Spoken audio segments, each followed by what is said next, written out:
How to make UHMW combat archery bolts and arrows for the SCA to the current East Kingdom standards. This printout is from June 2016. It is currently August 2020. There are some slight changes to the printout. Once I get access to the editing software, I'll do some updates, but this handout is available on the East Kingdom Combat Archers Facebook page and the SCA Combat Archery Facebook page.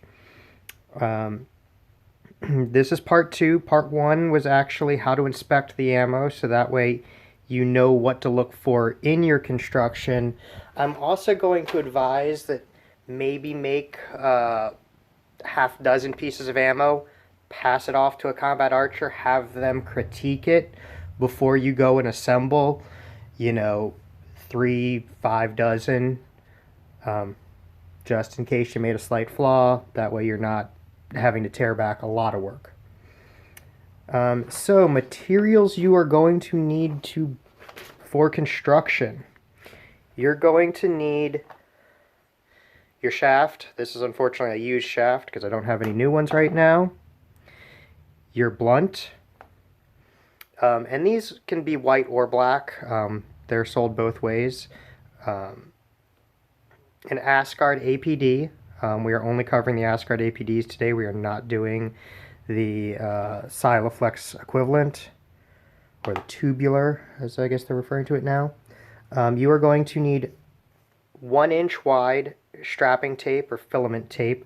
I like the Staples brand, partially because I can see through it well, so therefore I can put my tags underneath the tape and protect the tags. That will be allowed in the next version of the SCA, or of the East Kingdom rules that are currently being edited. It is not sufficient, has not been sufficient for Pennsic for 6 years. I keep hoping that they'll go back to society. For that, you will need, unfortunately, clear packaging tape 2-inch wide. You're also going to need electrical tape. I highly recommend the Scotch or 3M, same company, electrical tape. It's a little more rubbery and a little less plastic, so it allows you to stretch to get a good tight seal, a little less drag on your ammo, flies a little better, looks a little better. You're going to need a hammer for seating your UHMW, a ruler of some type. I like a clear ruler because it allows me to mark a 2-inch mark really easily across a lot of pieces. You are going to need scissors or a knife because the fiber tape does not tear. You're also going to need, for foam, a disc of foam at least a 1/2 inch thick. I actually use 3/4, so that way if the foam starts to compress a bit, that it will still pass. The new requirements in society require this to be resilient to foam. Same with the side wrap. You're going to need something that's 1.25 inches wide. Ends up for me being 4 3/8 inch long, but we'll get to that. It's easier to work in a strip. I like a 3/16 inch thickness. You're going to need something at least 1/8 inch thick. That way you'll pad out to 1.5 inches from your 1.25 inch core. But just like with the tip, having a little extra means that if the foam is starting to go a little bit, it won't fail immediately. This needs to be resilient. I have used in the past camper foam, the camper mounting tape. Unfortunately, I am finding that only gets about a 4 to 5 year life out of it before it starts failing. I'm now using mini cell, and I unfortunately had to pay them to put the adhesive backing on. If you live in the East Kingdom, talk to me. I will give you, they accidentally shipped me a lot of 1/2 inch, or not 1/2 inch, 1/4 inch, that I have plenty of to give away. Did I mention sandpaper? Sandpaper, probably between a 60 and 100 grit, because we're just using it to take the gloss off of the shafts. And a pin of some type. You can use a safety pin. I use a push pin, Q-tip, rag, and some acetone or denatured alcohol. These are actually optional. Well, I use the rag. The Q-tip and the denatured alcohol are for cleaning, just to make sure that you get everything off after sanding. Also optional is a 22 caliber bore brush. I've just added a wing nut to make it a little easier to hold on to. That's for doing a little bit of scratching inside the APD to help increase the surface and the glue joint. For making the discs, if you buy a sheet, this is a piece of conduit. It's a connector for EMT conduit that I've taken a Dremel and sharpened from the inside. That way, because the outer diameter is about 1 5/16, so it's just over 1.25 inches. This actually tears up your hands when using it. A lot more expensive is an arc punch. This is actually an 1 3/8 arc punch, because I find that the 1 1/4 one makes a disc that's just a little too small once the foam gets squeezed. You don't need to own these. You might as well borrow these from another archer or ask them to cut the discs for you, because really one of these could serve the entire kingdom for the amount that you use it. If I hadn't found mine used for the arc punch, I never would have paid what they actually cost. And assembly. So you're going to get a piece of fiberglass shaft. As we talked about last time, this needs to be a pultruded 1/4 inch fiberglass shaft. The pultruded has dead straight fiberglass strands in it. The extruded, which is much more common and are like the driveway markers, end up kind of getting curled as they get pushed through, and it is not as strong. The SCA standard requires pultruded. If you buy from North Star Archery, it will be pultruded. So you need to make sure that at least one side of your shaft has a slight taper to the corner's knocked off. That is because the hole that is drilled in the APD is smaller than the shaft, so without it, you're not going to get this to start. Because I'm not as careful and I just want to work quickly, I do both sides. I actually do this on a belt sander, where I'm just holding the shaft on the belt sander and give it a quick roll around and then go to the next one. The fiberglass dust is abrasive. If you're using power tools, I would use a dust mask. I would at least use gloves while you're sanding a large amount. And since I use the acetone also, I'm just going to glove up for the sanding stage.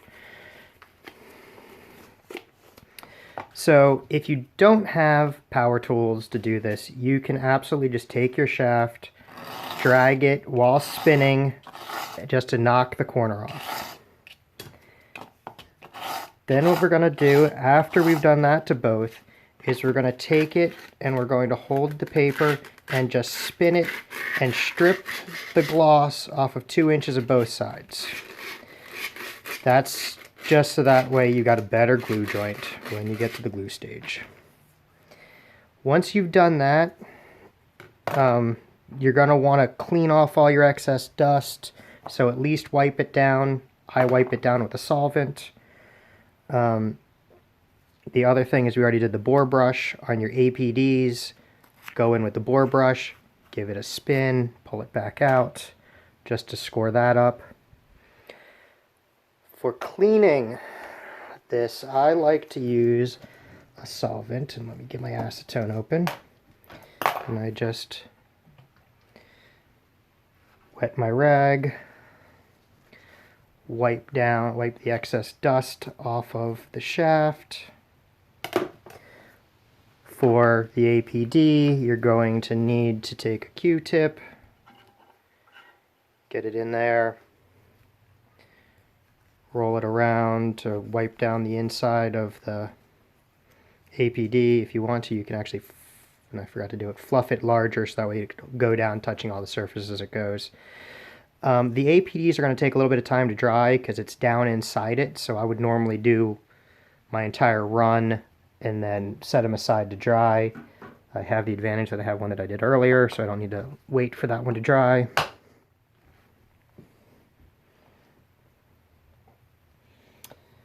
The shafts will dry really quickly. Now, for the shaft itself, we want to mark, one, where we're applying tape, and how far the APD and the blunt are getting put onto the shaft. The APD, the tip of the APD, this little point to where the hole is drilled through is 2 inches. The blunts that you buy are 1/2 inch deep. So we need a 1/2 inch deep mark and a 2 inch deep mark. And for that, you can just take a Sharpie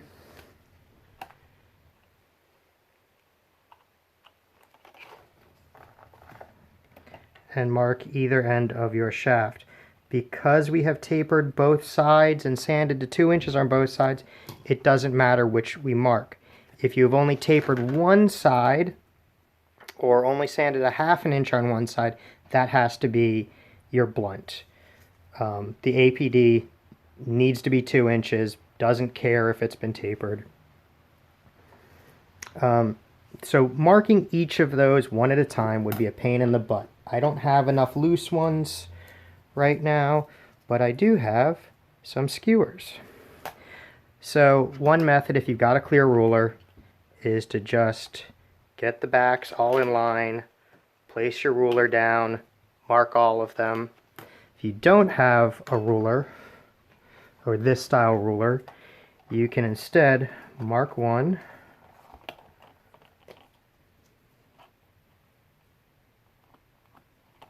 I'm going to do this with a fine tip because the wood transfers a little weird. And then take a square,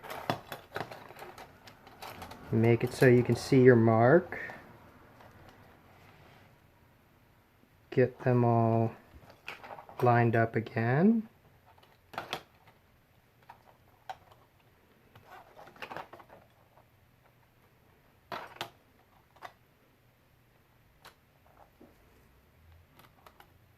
And then mark, you know, a dozen at a time or more.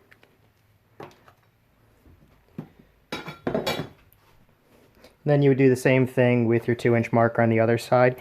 If your shafts are not all identical lengths, it is more important that that mark be an even distance from the end than the same amount of length in between them.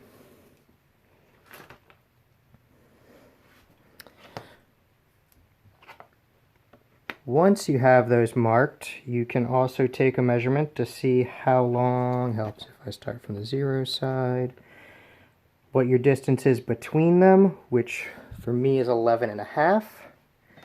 And we want to cut our strapping tape to 11.5. I never talked about tape cutting. A thing to make your life easier while you're working. This is going to be a little hard to show up. This is a piece of plexiglass that I have marked what distances I use, but all of these distances are a 1/2 inch or a 1/4 inch short. You could also, as long as it's a standard consistent short. The reason for that is I want the tape to hang off when I cut it, so that way I have something to pull it back on. If I made it exactly that measurement, then I'm going to have a lot harder time peeling my tape up. So I need 11.5. This board is older, so it doesn't have all the markings. This step actually sucks with gloves on as I go back and forth.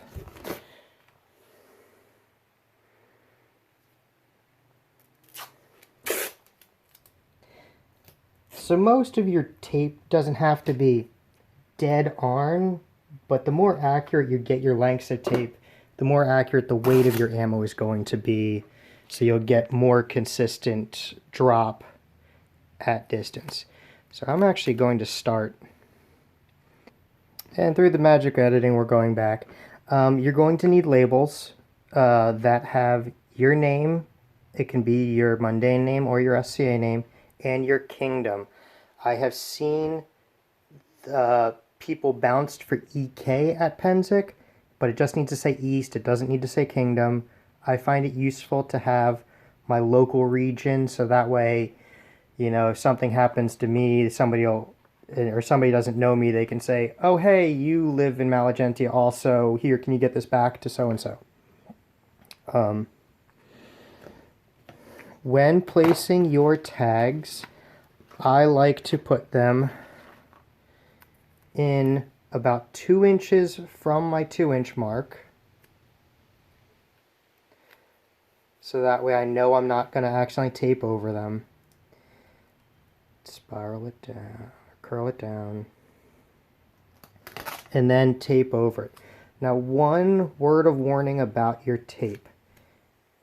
If you start it right at the same edge, when you come back around or on the piece, you're going to get an overlap. If you start just off, and I want to make sure I'm at my 2-inch mark, which is a little harder to see, then I know that I'm only going to have the label under a single layer of tape.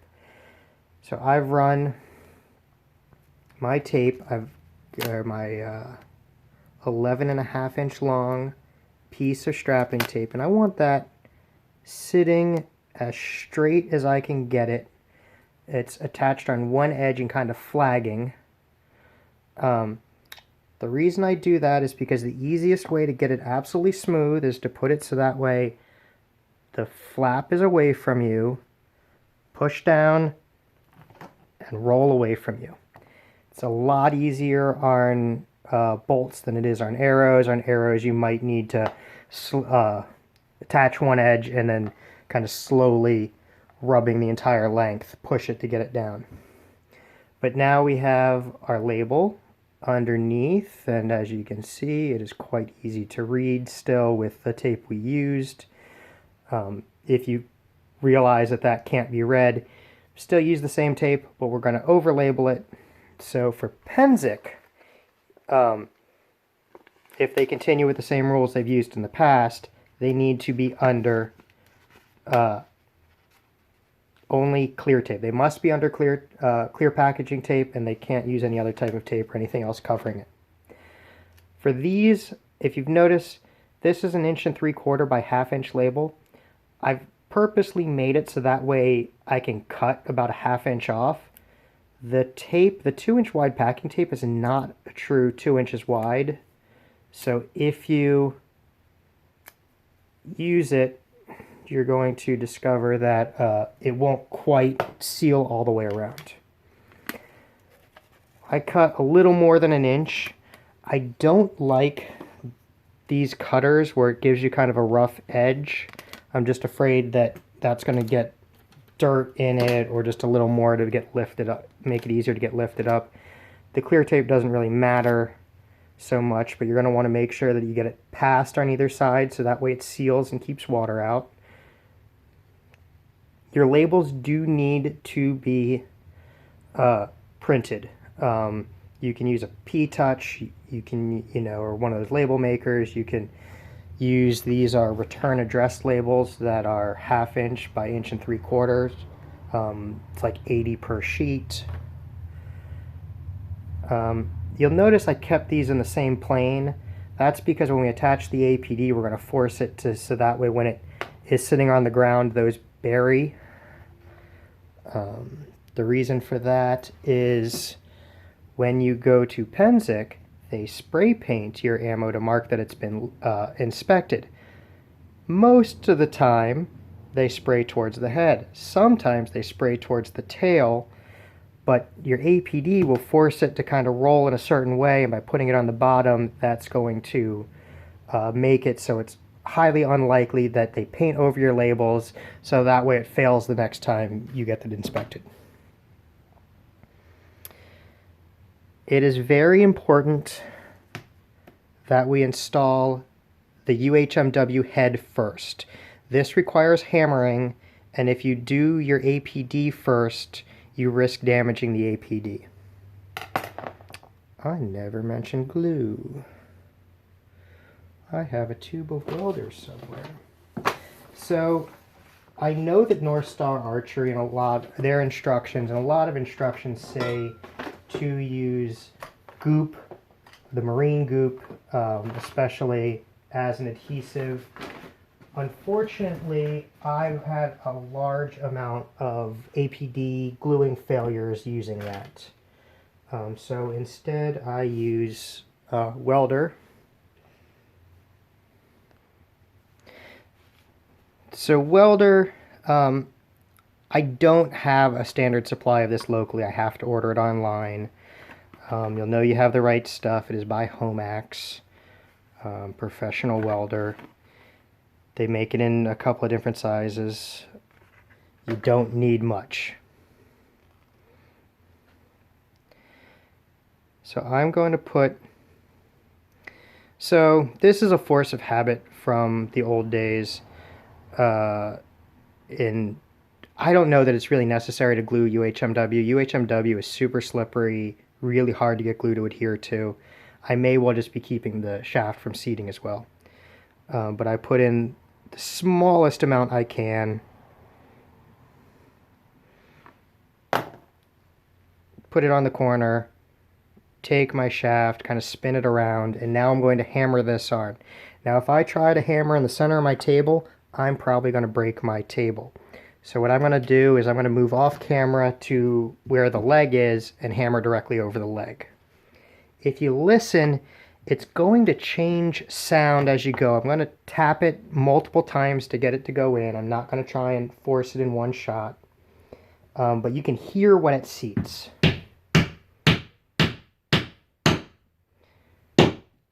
So those last two hits you can hear are much, I don't know how to describe it. It's a definite tone shift. So we are just off from the half-inch mark. Because I heard that tone shift, I know that I'm actually down. It's probably that I've got a little bit of glue down in the front, since this is a used one, that is keeping it from seating all the way. But I know it is bottomed out. If I don't see my mark right there, I know I still have a distance to go. For the APD, we're going to poke a hole, at least probably like an 1/8 inch back.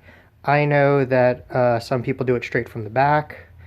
I used to do it from the bottom. I now do it from the inside, because that will keep it that if I forget to remove the glue, it's not going to drag on my crossbow deck. So I'm actually not going to puncture it because I'm hoping I can show you something else of how you know that you haven't punctured it. So I'm going to use a little more glue this time, maybe not, probably about an 1/8 inch long bubble, maybe a little more than an 1/8 inch. I'm going to put it in the tip. I'm going to place in my rod and spin it, and you'll see that the rod kind of gets coated in the glue. And I'm going to spin as I go back to help distribute it, and I want to get it so that way my mark is right there. I'm going to position it so that way my tags are opposite the ring, so that way my labels will lay flat. So this one had been previously poked, so I didn't see the occurrence that would have happened. What can happen is you'll get an airlock, and as the glue dries, that air bubble in the back will push off your APD. So that's why we like to put a small vent. But the thing to warn you about putting in that small vent with the glue is that if you push this in really quickly, you're going to get that glue, excess glue, which it's actually good to get rid of the excess glue because that's keeping the shaft from seating. So can go squirting a couple feet away. I am wearing long sleeves because I'm Italian and I will get it into my arm hair if I'm not careful. I've got a tablecloth down to protect my table, and I've learned not to work on a carpeted room because getting it out of the carpet is impossible. So now we have a labeled shaft with an APD and a head on it, and this glue, some people say that it will set up in 2 days. With my experience with bad glue joints, I let it sit for a week. So I will do this even at Pennsic a week before I go to Pennsic, and then assemble the taping steps at Pennsic sitting around the campfire during Peace Week.